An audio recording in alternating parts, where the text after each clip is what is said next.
From the Compendium Maleficarum, Book 3, Chapter 4, of Divine Remedies, of Divine and Supernatural Remedies.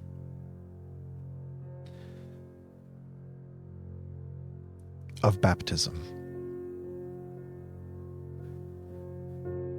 We read in ecclesiastical history that Tiridates, king of Armenia, afflicted the Christians in the time of Diocletian with various massacres and persecutions, and that he placed Saint Gregory to die of hunger in a deep and muddy pit. Moreover, because she would not comply with his desires, he ordered to a most cruel death the Virgin Ripsime, together with many of her pious companions.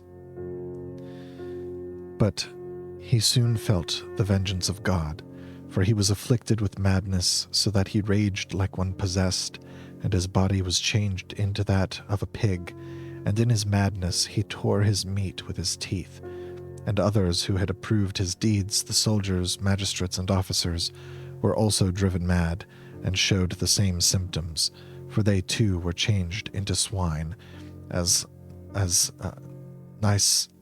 Nicephorus will have it, or suffered from a delusion to that effect, as Metaphrastes thinks.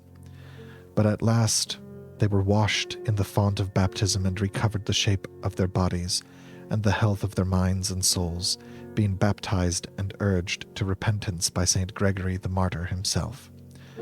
Not the thaumaturge, as is thought by Nicephorus and some scholiasts, but the other one, Saint Gregory the Illuminator, as Metaphrastes teaches. And this evil was not brought upon them by any magic art, as one learned man thinks, but by the vengeance of God working through the evil angels. Kazan, the king of the Tartars, otherwise known as the Great Kham, conquered Syria and the surrounding lands with 200,000 horsemen, and having thus made himself an object of fear to all, he demanded in marriage the daughter of the king of Armenia, whom he had heard to be very beautiful.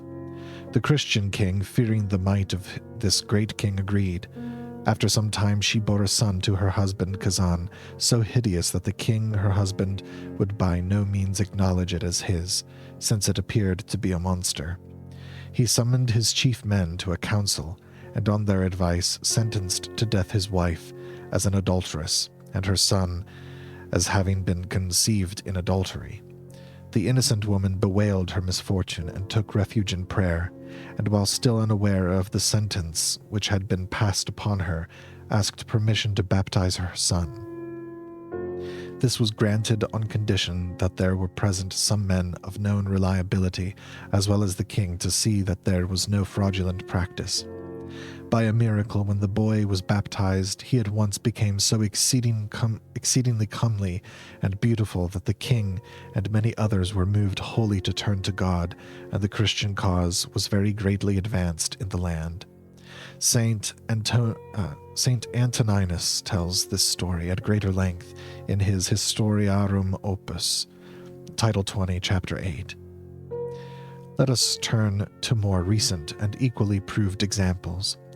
Pedro Cieza de Leon describes a miraculous victory over specters granted by God by means of this holy sacrament of baptism. I will quote faithfully from his Cronica del Peru. Near Anzerma, in the place called Pirza, reigned an Inca who had a youthful daughter named Tamaracunga. This young man thirsted eagerly for baptism and therefore tried to seek the company of Christians, but he was frightened by demons which appeared to him in strange forms, for they were visible to him alone in the shape of huge birds, the condor of the Andes. Seeing the demons thus raging, the young man ordered a poor Christian of the neighborhood to be summoned, and he came without delay, and hearing the will of the Inca, made the sign of the cross upon his brow. This did but the more enrage those enemies, whom only the Indians saw threatening him even more furiously. For the Christians saw nothing but falling stones, and heard the whistling of demons. By good fortune, there then came to that place a Spaniard named Pacheco, who offered to help the other Christian in his difficulty. While these two were striving, Tamaracunga trembled more violently and grew pale with fear and was snatched up into the air. This was seen by all, and they heard his prayers and groans and the howling and whistling of the demons. Once, when the Indian was holding a cup of wine, behold, the cup was lifted up in the air and returned empty of wine, and soon the wine was again poured into it from on high. And the India, full of fear, tried to hide his face with his garments so that he might not see the horrible specters. Yet, without removing the garments with which his face was covered, they took possession of his mouth and nearly throttled him in his throat. At length, the Christians, who had meanwhile been praying continually to God, decided to take him to the town of Anzerma, and there sprinkle him from the saving font. More than 300 Indians offered to accompany them, but they were so terrified that they dared not come near the chief who was to be baptized. They came all together to a place where they were hindered by a broken road, and there some human enemies tried to pick up the chieftain and cast him over the precipice. And he cried aloud to the Christians to help him, and while the Indians retreated in terror, they placed him in their midst, binding him with ropes to their girdles, and so guarding him, they went on together, bearing 3 crosses in their hands, and not ceasing to pray for the deliverance and salvation of the unhappy man. Not even so did they proceed free from all molestation, for the enemy often threw him to the ground, and as they ascended a hill on their way, they had the greatest difficulty in saving him from some birds that tried to snatch him up and kill him. When they came to Anzerma, the Christians in the town met at the house of Pacheco, where they all saw a violent hailstorm and heard the demons shouting and whistling together with that terrible war cry of the Indians. The demons threatened him with death unless he abandoned his wish for baptism. They execrated the God of the Christians, who would not permit them to seize the living soul from the Indian's body. With the hail still falling, they went to the church where, because it was a thatched building, the sacrament was not reserved. Some say that before they entered it, they heard something walking. When the church was open and the rest had gone in with the Indian saw demons of frightful appearance, but with their heads bent down towards their feet. When Brother Juan of the Order of the Blessed Virgin Mary of Mercy made ready to baptize him, the demons, unseen by any of the Christians, visibly snatched the Indian into the air and stood him up on high with his head down in the same posture as themselves. The Christians then, relying on their faith, cried aloud, "Jesus Christ, help us," and dragged back the Indian, and holding him, put a sacred stole around his neck and sprinkled him with holy water. Yet whistlings and groans were still heard in the church. Tamaracunga saw the demons and received many blows from them, for they brandished darts before his eyes and spat their fetid saliva in his face. These things happened at night. In the morning, a monk put on his sacred vestments to offer the bloodless sacrifice, and he had hardly begun the mass when the whistling, groaning, howling, and clanking ceased, and the Indian was no more molested.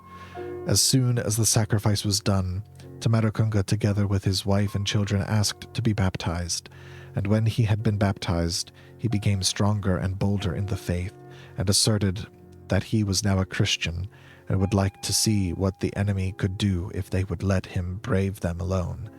But they did not dare to attack him, alone as he was. Unable to contain his joy, he marched up and down the church 3 or 4 times, shouting, "I am a Christian." And when he found himself safe and victorious, he went home and was no more molested, so great was the might of baptism. At Bungo in the year 1596, there was a heathen woman possessed by a demon, and she was told that she could not be delivered unless she became a Christian. She consented and was already preparing for baptism when, on the following night, the demon dissuaded her from becoming a Christian, saying, "Have you been associated with me in such intimate familiarity for so long, and will you desert me now? You shall not do so with impunity." And as she slept and felt nothing, he cut off her hair, leaving but one tress upon her head. When in the morning she saw that her hair had been cut off and woven into the reeds of the opposite bed, she took it as a spur to be baptized the sooner. This she did, and having received that sacrament, she was immune from all the torments of the demon. This is told by Louis Froes in his Japanese letters of that year, and he adds the following. In the island of Chusan, there kept appearing to a young heathen, 18 years of age, a horrible great red dog, which spoke with him and led him through the mountains to most remote places, keeping him there for 2 or 3 days, and compelling him to lift up his hands and worship him, and to do other unmentionable things. The unhappy youth, seeing that he was so molested by the mortal foe of the human race, at last fled to the church, heard and learned the Christian doctrine, and was bound to Christ by the sacrament of baptism, after which he was no more molested by that hellhound. At Bungo, about the year 1549, a certain man had a serving maid who was familiar with the demon, for the demon used to come to her every night in the likeness of a fox and lead her from the house. But when she embraced the faith through baptism, she was delivered from this spectre. In 1583, at Munich in Bavaria, a young Jew, 23 years old, was, to the gratification of all, baptized in the college of the Jesuits. A demon laid many wonderful snares for him, and the more the youth sought for baptism, the more violently did the demon assail him. He threw him nearly naked out of the house. Sometimes he nearly throttled him. Often he frightened him with visions and specters, so as to drive him out of his mind. The face of the demon was so foully hideous that the youth said that there was no torture to be compared with the sight of him. On the day before he was to be baptized, it was then or never for the demon to gain the victory, and the bitter enemy so violently took hold upon the youth that he could hardly be held in one place by many men. But when he was made a member of Christ through baptism, the demon was at once broken and deprived of his strength. If the content on this channel brings good fruit to your life, please be sure to like, share, and subscribe, and hit the bell icon to be notified of any future installments. I'm Ignotus Amicus. God bless you all.